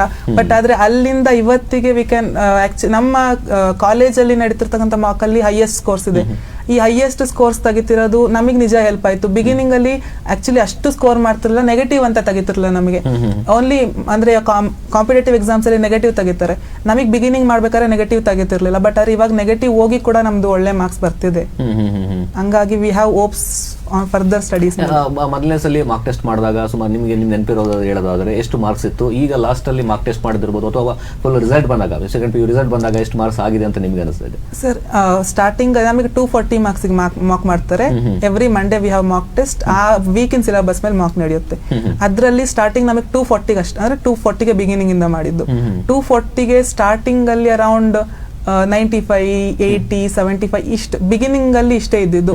ಬಟ್ ಬರ್ತಾ ಬರ್ತಾ ನಮ್ಮ ಇನ್ಸ್ಟಿಟ್ಯೂಷನ್ ನಮಗೆ ಸಪೋರ್ಟ್ ಮಾಡಿದ್ದಾಗಿರ್ಬೋದು, ಕರ್ದಿ ಅವ್ರು ಕೇಳಿದ್ದು ಅಂಡ್ ಅವ್ರ ಕಡೆಯಿಂದ ಲೈಬ್ರರಿ ಬುಕ್ಸ್ ಅದೆಲ್ಲ ತುಂಬಾನೇ ಹೆಲ್ಪ್ ಮಾಡ್ತು. ಇವಾಗ ಅದೇ 240 ನಾವು ಕನ್ಸಿಡರ್ ಮಾಡಿದ್ರೆ 180, 190, 200 ಈ ತರ ಸ್ಕೋರ್ ಬರ್ತಿದೆ ಸರ್. ನೀವು ಯಾವ ತರ ಟೆಸ್ಟ್ ಗಳನ್ನ ಅಟೆಂಡ್ ಮಾಡ್ತಾ ಇದ್ರಿ? ಕಾಮರ್ಸ್ ನಲ್ಲಿ ಪ್ರಿಪರೇಷನ್ ಯಾವ ತರ ಇತ್ತು? ನಿಮಗೆ ಲೆಕ್ಚರರ್ಗಳು ಯಾವ ತರ ಸಪೋರ್ಟಿಂಗ್ ನಿಂತ್ಕೊಳ್ತಾ ಇದ್ರು, ಹೇಗೆ ಅಂತ? ಕಾಮರ್ಸ್ ಅಲ್ಲಿ ಅದೇ ಚಾಪ್ಟರ್ ವೈಸ್ ನಮಗೆ ಟೆಸ್ಟ್ ಮಾಡ್ತಾ ಇದ್ರು. ರೆಗ್ಯುಲರ್ ಆಗಿ ನಮಗೆ ಜಾಸ್ತಿ ಒಂದು ಚಾಪ್ಟರ್ ಕಂಪ್ಲೀಟ್ ಆಗಿದ ತಕ್ಷಣ ಕ್ಲಾಸ್ ಟೆಸ್ಟ್ ಅಂತ ಮಾಡ್ತಾ ಇದ್ರು. ಜೊತೆಗೆ ಒಂದು 3-4 ಚಾಪ್ಟರ್ಸ್ ಆದ್ಮೇಲೆ ಯೂನಿಟ್ ಟೆಸ್ಟ್ ಅಂತ ಮಾಡ್ತಾ ಇದ್ರು 40 ಮಾರ್ಕ್ಸ್ಗೆ. ಅದಾದ್ಮೇಲೆ ಮಿಡ್ ಟರ್ಮ್ಸ್ ಮಾಡ್ತಾ ಇದ್ರು 80 ಮಾರ್ಕ್ಸ್ಗೆ. ಜಾಸ್ತಿ 80 ಮಾರ್ಕ್ಸ್ಗೆನೆ ಅವರು ಪೇಪರ್ ಸ್ಟಡಿ ಮಾಡ್ತಾ ಇದ್ದಿದ್ದು. ಮತ್ತೆ ಬೇರೆ ಬೇರೆ ಬೆಂಗಳೂರು ಕಾಲೇಜಸ್ ಇಂದ ಬೇರೆ ಬೇರೆ ನಮ್ಮ ಲೆಕ್ಚರರ್ಸ್ ಎಲ್ಲೆಲ್ಲಿ ಗೊತ್ತಿರುತ್ತೋ ಕಾಲೇಜಸ್ ಅವ್ರ ಹತ್ರ ಎಲ್ಲ ಪೇಪರ್ಸ್ ನ ತರಿಸಿ ಅವ್ರು ಯಾವ ತರ ಪ್ರಿಪೇರ್ ಮಾಡಿರ್ತಾರೆ ಅಂತ ಹೇಳ್ಬಿಟ್ಟು ನಮಗೆ ಹೇಳಿ ಅದಕ್ಕೂ ಎಕ್ಸಾಮ್ ಬರೆಸ್ತಾ ಇದ್ರು. ಪ್ರಿಪರೇಟರೀಸ್ ತುಂಬಾ ಮಾಡಿದ್ದಾರೆ, 8 to 9 ಪ್ರಿಪರೇಟರೀಸ್ ಮಾಡಿದ್ದಾರೆ ನಮ್ಗೆ. ಅದು ಒಂದು 4 ಪ್ರಿಪರೇಟರೀಸ್ ಕಾಲೇಜ್ ಮಾಡಿದ್ರೆ ಇನ್ 4 ಪ್ರಿಪರೇಟರೀಸ್ ಬೇರೆ ಕಡೆಯಿಂದ ಪೇಪರ್ಸ್ ನ ತರಿಸಿ ಪ್ರಿಪರೇಟರೀಸ್ ಮಾಡಿಸ್ತಾ ಇದ್ರು. ಸ್ಟಾರ್ಟಿಂಗ್ ನಲ್ಲಿ SLC ಮುಗಿಸಿ PUC ಅಡ್ಮಿಷನ್ ಆದ್ರೆ ಆ ಟೈಮ್ನಲ್ಲಿ ನಾನು ಕೂಡ ನಿಮಗೆ ಪ್ರೆಸರ್ ಟೆನ್ಷನ್ ಇರ್ತಕ್ಕಂಥದ್ದು, ಇಲ್ಲೊಂದ್ ಕಡೆ ಹೊಸ ಕಾಲೇಜು ಹೇಗಿರುತ್ತೆ ಏನೋ ಅನ್ನೋದು, ಕಾಮರ್ಸ್ ತಗೋಬೇಕಾದ್ರೆ ಸ್ವಲ್ಪ ಆತಂಕ ಏನಾದ್ರು ಇತ್ತ? ಅದು ಸೆಕೆಂಡ್ ಇಯರ್ ಯಾವ ತರ ಕ್ಯಾರಿ ಮಾಡ್ಕೊಂಡು ಹೋದ್ರಿ, ಯಾವ ತರ ಚೇಂಜ್ ಮಾಡ್ಕೊಂಡ್ರಿ ಅಂತ? ಅಂದ್ರೆ ನಂಗೆ ನಮ್ಮ ಫ್ಯಾಕಲ್ಟೀಸ್ ಟೀಚಿಂಗ್ ಮೆಥಡ್ ತುಂಬಾ ಇಷ್ಟ ಆಗ್ತಾ ಇತ್ತು. ಅವರು ಹೇಳಿದ್ದನ್ನ ತುಂಬಾ ಈಸಿಯಾಗಿ ಕ್ಯಾಚ್ ಮಾಡ್ತಿದ್ದೆ ನಾನು ಕಾಮರ್ಸ್ ತಗೊಂಡ್ರು. ಫಸ್ಟ್ ಏನಂದ್ರೆ ನಾವು ಸ್ಕೂಲಿಂದ ಸೈನ್ಸ್ ಆ ತರ ಬಂದಿರ್ತೀವಿ, ಬಟ್ ಕಾಮರ್ಸ್ ತಗೊಂಡಾಗ ನಮ್ಗೆಲ್ಲ ನ್ಯೂ ಸಬ್ಜೆಕ್ಟ್ಸ್ ಇರುತ್ತಲ್ವಾ, ಏನು ಗೊತ್ತಿರಲ್ಲ. ಆದ್ರೆ ನಮ್ ಲೆಕ್ಚರರ್ಸ್ ಆಗಿರ್ಲಿ ಅವರೆಲ್ಲ ತಿಳಿಸಿ ಹೇಳಿ ಕನ್ನಡದಲ್ಲೂ ಎಕ್ಸ್ಪ್ಲೈನ್ ಮಾಡೋರು ಗೊತ್ತಾಗ್ಲಿಲ್ಲ ಅಂತ ಅಂದ್ರೆ ಇಂಗ್ಲಿಷ್ ಅಲ್ಲೂ ಎಕ್ಸ್ಪ್ಲೈನ್ ಮಾಡಿ ತುಂಬಾ ಫ್ಲೋ ಆಗೇನೆ ಕರ್ಕೊಂಡು ಹೋಗಿದ್ದಾರೆ ನಮ್ನ. ಸೆಕೆಂಡ್ ಇಯರ್ ಅಲ್ಲಿ ಅದು ತುಂಬಾ ಹೆಲ್ಪ್ ಆಯ್ತು ನಮ್ಗೆ. ಇವಾಗ ಫಸ್ಟ್ ಇಯರ್ ಅಲ್ಲಿ ಒಂಥರ ಸಿಲೆಬಸ್ ಇರುತ್ತೆ, ಸೆಕೆಂಡ್ ಇಯರ್ ಅಲ್ಲಿ ಒಂಥರ ಸಿಲೆಬಸ್ ಇರುತ್ತೆ. ಅದನ್ನ ಹೇಳ್ಕೊಡ್ತಾ ಇದ್ರು ನಮ್ಮ ಲೆಕ್ಚರರ್ಸ್, ಈ ತರ ಓದ್ಬೇಕು, ಈ ತರ ಸ್ಟಡಿ ಪ್ಲಾನ್ ಮಾಡ್ಕೋಬೇಕು ಅಂತ ಎಲ್ಲ ಹೇಳ್ಕೊಟ್ಟು ಮಾಡ್ತಾ ಇದ್ರು. ಓಕೆ, ನೀವು ಕಾಮರ್ಸ್ ತಗೊಳಕ್ ರೀಸನ್ ಏನು ಅಂತ? ತುಂಬಾ ಜನ ಸೈನ್ಸ್ ಗೆದ್ದಿರ್ತಾರೆ, ಸೈನ್ಸ್ ತಗೋಬೇಕು ಮಾಡ್ಬೇಕು ಅಂತ. ಕಾಮರ್ಸ್ ಯಾಕೆ ತಗೊಂಡ್ರಿ? ನಾನು ಚಾರ್ಟೆಡ್ ಅಕೌಂಟೆಂಟ್ ಆಗ್ಬೇಕು ಅಂತಾನೆ ಕಾಮರ್ಸ್ ತಗೊಂಡಿರೋದು. ಮುಂದೆ ದೊಡ್ಡ ಗೋಲ್ ಇಟ್ಕೊಂಡು ತಗೊಂಡಿರೋದು ಮಾಡ್ತಾ ಇರೋದು. ಓಕೆ, ನೀವು ಸೈನ್ಸ್ ಯಾಕೆ ತಗೊಂಡ್ರಿ ಸರ್? ಸರ್, ಮೆಡಿಕಲ್ ಫೀಲ್ಡ್ ಕಡೆ ಹೋಗ್ಬೇಕು. ನಿಮ್ ಗೋಲ್ ಇರೋದು ಮೆಡಿಕಲ್ ಫೀಲ್ಡ್ ಕಡೆ ಹೋಗ್ಬೇಕು ಅಂತಾನೆ. ಓಕೆ, ನೀವು ಇಷ್ಟು 2 ವರ್ಷಗಳ ಕಾಲ ಕೆಲಸ ಮಾಡ್ಕೊಂಡ್ ಇರ್ತಕ್ಕಂಥದ್ದಲ್ಲಿ ಎಜುಕೇಶನ್ ಪಡ್ಕೊಂಡ್ ಬಂದಿದ್ದೀರಾ. ನಿಮ್ ಕಾಲೇಜ್ ಬಗ್ಗೆ ಏನ್ ಅನ್ಸುತ್ತೆ? ನಿಮ್ಮ ಜೂನಿಯರ್ಸ್ ಏನ್ ಹೇಳಕ್ ಇಷ್ಟಪಡ್ತೀರಾ ನೀವು? ಸರ್, ನಮ್ದು ಶ್ರೀ ಗುರುಕುಲ್ ನಮ್ದು ಮೋಟೋ ಇರೋದೇ the way to your goal ಅಂತ. The way to your goal ಅಂತ ಅವ್ರು ಏನ್ ಮೋಟೋ ಇಟ್ಟಿದ್ದಾರೆ ಅದ್ರ ಪ್ರಕಾರನೇ they are providing us the better education with the best quality sir. Actually ನಾನು ನನ್ನ ಜೂನಿಯರ್ಸ್ಗೆ ಹೇಳೋದು, if you really choose Shri Gurukul then definitely ನಮ್ಮ ಶ್ರೀ ಗುರುಕುಲ್ ಇನ್ಸ್ಟಿಟ್ಯೂಷನ್ ನಿಮಗೆ ಒಳ್ಳೆ ಪಾತ್ನ ಪ್ರೊವೈಡ್ ಮಾಡ್ಕೊಡುತ್ತೆ ಟು ಅಚೀವ್ ಸಕ್ಸಸ್ ಅಂತ ಹೇಳ್ಬೋದು. ಡೆಫಿನೆಟ್ಲಿ ಶ್ರೀ ಗುರುಕುಲ್ಗೆ ಯಾರೇ ಫ್ಯೂಚರ್ ಅಲ್ಲಿ ಬಂದ್ರು ಅವ್ರಿಗೆ ಒಳ್ಳೆ ಬೇಸ್ಮೆಂಟ್ ಪ್ರೊವೈಡ್ ಮಾಡ್ಕೊಡೋದಾಗಿರ್ಬೋದು and support, management support sir. ನಮ್ಮಲ್ಲಿ ಶ್ರೀ ಗುರುಕುಲ್ ಅಲ್ಲಿ ಯಾವುದೇ ಟೈಮಲ್ಲಿ ಆಗಿರ್ಬೋದು ಮ್ಯಾನೇಜ್ಮೆಂಟ್ ಪ್ರತಿಯೊಂದು ಟ್ರ್ಯಾಕ್ಸ್ ಮಡಗಿರುತ್ತೆ. ಪ್ರತಿಯೊಬ್ಬ ವಿದ್ಯಾರ್ಥಿ ಯಾವ ತರ ಓದ್ತಿದ್ದಾರೆ, ಯಾವ್ದು ಓದ್ತಿಲ್ಲ, ಏನ್ ಮಾಡಬೇಕು, ಪ್ರತಿಯೊಂದು ವಿದ್ಯಾರ್ಥಿನೂ ಕರೆದಿ ಅವ್ರು ಕೇಳ್ತಾರೆ ಯಾವ ತರ ಏನ್ ಮಾಡ್ತಿದ್ದೀರಾ, ಏನು ಎತ್ತ. Library support, library sir, books, ಲೈಬ್ರರಿಯಲ್ಲಿ ನಮಗೆ ವೇರಿಯಸ್ ಕಾಂಪಿಟೇಟಿವ್ ರಿಲೇಟೆಡ್ ಬುಕ್ಸ್ ಇದೆ, ಆ ಬುಕ್ಸ್ ನ ಕೂಡ ರೆಫರ್ ಮಾಡಿಸ್ತಾರೆ. If you want to get some more books ಅವ್ರು ಪ್ರೊವೈಡ್ ಮಾಡ್ಕೊಡ್ತಾರೆ. ಎಲ್ಲ ಆಲ್ಮೋಸ್ಟ್ ಒಂದು ಕಾಲೇಜ್ ಅಂತ ಬಂದಾಗ ಯಾವುದು ಏನ್ ಮಾಡಬೇಕು ಆ ಎಲ್ಲ ನಮಗೆ ಶ್ರೀ ಗುರುಕುಲ್ ಪ್ರೊವೈಡ್ ಮಾಡುತ್ತೆ ಅಂತ ಹೇಳ್ಬೋದು. ಇಂಡಿವಿಜುವಲ್ ಕೇರ್ ಇಂದ ಹಿಡಿದು ಓವರ್ ಆಲ್ ಎಜುಕೇಶನ್ಸ್, ಇವಾಗ ಕಾಂಪಿಟೇಟಿವ್ ಬೋರ್ಡ್ಸ್ ಎರಡಕ್ಕೂ ಈಕ್ವಲಿ ಇಂಪಾರ್ಟೆನ್ಸ್ ಕೊಟ್ಟು ನಮಗೆ to get success in life ಒಂದು ಬೇಸ್ಮೆಂಟ್ ನ ಪ್ರೊವೈಡ್ ಕೊಡುತ್ತೆ ಅಂತ ಹೇಳ್ತೀನಿ ಸರ್. ನೀವು ಹೇಳಕ್ಕೆ ಇಷ್ಟಪಡ್ತೀರಾ ನಿಮ್ಮ ಶಿಕ್ಷಣ ಸಂಸ್ಥೆ ಬಗ್ಗೆ ಮತ್ತೆ ನಿಮ್ಮ ಜೂನಿಯರ್ ಸ್ಕೂಲ್ಗೆ ಫಸ್ಟ್ ಇಯರ್ ಇರತಕ್ಕಂಥ ಫಸ್ಟ್ PUC ಇರತಕ್ಕಂಥ ಸ್ಟೂಡೆಂಟ್ಸ್ಗೆ ಏನು ಹೇಳಕ್ಕೆ ಇಷ್ಟಪಡ್ತೀರಾ ನೀವು? ಫಸ್ಟ್ ನಮ್ಮ ಮ್ಯಾನೇಜ್ಮೆಂಟ್ಗೆ ತುಂಬ ಥ್ಯಾಂಕ್ಫುಲ್ ಆಗಿರ್ಬೇಕು ನಾವು. ಅವರು ನಮ್ಮ ಫ್ಯಾಕಲ್ಟೀಸಿಗೆ ಆ ಥರ ಸಪೋರ್ಟಿವ್ ಮಾಡಲಿಲ್ಲ ಅಂದರೆ ನಮ್ಮ ಫ್ಯಾಕಲ್ಟೀಸು ಏನು ಮಾಡೋದಕ್ಕಾಗಲ್ಲ. ಹಂಗೇನೆ ತುಂಬ ನಮ್ಮನ್ನು ಅವರು ಎನ್ಕರೇಜ್ ಮಾಡಿಕೊಂಡು ಕರೆದು ಕೇಳಿ ಏನೆಲ್ಲ ನಿಮ್ಗೆ ಎಲ್ಲೆಲ್ಲಿ ಡೈಲಮ್ ಆಗ್ತಿದೆ, ಲೆಕ್ಚರರ್ಸ್ ಚೆನ್ನಾಗಿ ಪಾಠ ಮಾಡ್ತಿದ್ದಾರಾ, ನಿಮ್ಗೆ ಅರ್ಥ ಆಗ್ತಿದ್ಯಾ ಅಂತೆಲ್ಲ ಅವರೇ ಕದ್ದು ಇಂಡಿವಿಜುವಲ್ ಆಗಿ ಮ್ಯಾನೇಜ್ಮೆಂಟು ಕೇಳೋರು ನಮಗೆ. ಹಂಗೆ ಮಾಡಿಕೊಂಡು ನಮ್ಮ ಲೆಕ್ಚರರ್ಸ್ ಅವರೂ ಅಷ್ಟೇ, ಇವಾಗ ಏನಾರ ಆಗ್ತಿದೆ, ನಮಗೆ ಪ್ರಾಬ್ಲಮ್ ಆಗ್ತಿದೆ ಅಂದರೆ ಬೇಗ ನಮಗೆ ಅರ್ಥ ಮಾಡಿಸೋದಕ್ಕೆ ಟ್ರೈ ಮಾಡಿ. ಹಂಗೆ ಇವಾಗ ನಮ್ಮ ಫಸ್ಟ್ ಇಯರ್ ನಮ್ಮ ಜೂನಿಯರ್ಸ್ಗೂ ಅಷ್ಟೇ ಹೇಳೋದು, ಏನು ನಮ್ಮ ಹೇಳ್ತಾರ ನಮ್ಮ ಲೆಕ್ಚರರ್ಸ್ನ ಅದನ್ನು ಫಾಲೋ ಮಾಡಬೇಕಷ್ಟೆ. ಹಂಗೆ ನಮ್ಮ ಎಫರ್ಟ್ಸ್ ಕೂಡ ಇರಬೇಕು. ಅವ್ರು ಹೇಳ್ತಾರೆ ಬರೀ ಪಾಠ ಮಾಡಿದ ತಕ್ಷಣ ನಮಗೇನೋ ಅರ್ಥ ಆಗಲ್ಲ, ನಾವು ಮನೆಗೆ ಹೋಗಿ ಕೂತ್ಕೊಂಡು ಓದಿ ಅರ್ಥ ಮಾಡ್ಕೊಂಡ್ಮೇಲೆ ಕ್ಲೀನಾಗಿ ಅರ್ಥ ಆಗುತ್ತೆ. ಅವರು ಹೇಳಿದ ಮಾತನ್ನ ತುಂಬ ಕೇಳಿದ್ರೆ ನಾವು ಲೈಫಲ್ಲಿ ಸಕ್ಸಸ್ ಆಗುತ್ತೆ. Okay, thank you. ಇಷ್ಟೊತ್ತು ನಮ್ಮ ಜೊತೆ ಇದ್ದು ನಿಮ್ಮ ಕಾಲೇಜಿನ ಬಗ್ಗೆ, ನಿಮ್ಮ ಶಿಕ್ಷಣದ ಬಗ್ಗೆ ಸಾಕಷ್ಟು ಮಾಹಿತಿಗಳನ್ನ ಹಂಚಿಕೊಂಡಿದ್ದೀರಾ. Thank you Darshan. Thank you sir. ವೀಕ್ಷಕರೇ, ಇದಾಗಿತ್ತು ಈವರೆಗಿನ ವಿಶೇಷ ಕಾರ್ಯಕ್ರಮ. ಶ್ರೀ ಗುರುಕುಲ ಪದವಿ ಪೂರ್ವ ಕಾಲೇಜಿನ ವಿದ್ಯಾರ್ಥಿಗಳ ಮಾತು ಇದಾಗಿರ್ತಕ್ಕಂಥದ್ದು. ಅವರ ಒಂದು ಸಾಧನೆಯ ಹೆಜ್ಜೆಯ ಗುರುತುಗಳ ಬಗ್ಗೆ ನಾವು ಕೂಡ ಮಾತನಾಡಿದ್ವಿ. ಮತ್ತೊಂದು ಕಾಲೇಜಿನ ವಿದ್ಯಾರ್ಥಿಗಳೊಂದಿಗೆ ನಿಮ್ಮ ಮುಂದೆ ಬರ್ತೀನಿ. ಅಲ್ಲಿವರೆಗೂ ನೋಡ್ತಾ ಇದ್ದೀವಿ ಪ್ರಗತಿ ಟಿವಿ. ನಿಮ್ಮಿಂದ ನಿಮಗಾಗಿ.